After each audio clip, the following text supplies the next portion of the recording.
છોટાઉદેપુરમાં પ્રવાસીઓ જીવના જોખમે મુસાફરી કરતા હોવાના બનાવો સતત સામે આવી રહ્યા છે। છોટાઉદેપુરથી વાયા કુંડલ થઈને પાવી જેતપુર જતી બસનો વિડીયો વાયરલ થયો છે, જેમાં બસની ક્ષમતા કરતાં 3 ગણા મુસાફરો પ્રવાસ કરતા હોવાના દ્રશ્યો સામે આવ્યા છે, જેથી છેવાડાના માનવીના વિકાસની વાત કરતી સરકાર સામે સવાલો ઊભા થયા છે।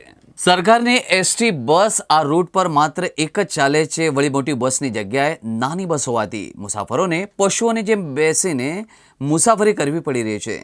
બસમાં 115 જેટલા ખીચોખીચ પેસેન્જર હોવાનો વિડીયો સામે આવ્યો છે, જેમાં વિદ્યાર્થીઓથી લઈને વડીલો પણ મુસાફરી કરી રહ્યા છે, તો ઘણા મુસાફરીનો તો લટકતા લટકતા મુસાફરી કરવી પડી રહી છે, તો ઘણાને લટકવાની પણ જગ્યા નથી મળતી।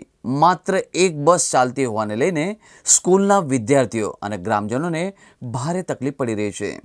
ગામના જાગૃત નાગરિકે વિડીયો બનાવી વાયરલ કર્યો છે અને બસમાં એટલી હદે પેસેન્જરો બેસાડવામાં આવ્યા હતા કે બેઠેલા પેસેન્જરોને શ્વાસ લેવાની પણ મુશ્કેલી પડે। લોકો બસના ગેટ ઉપર લટકીને મુસાફર કરવા મજબૂર બન્યા હતા, જેમાં વિદ્યાર્થીઓને પણ લટકવાની ફરજ પડી રહી હતી।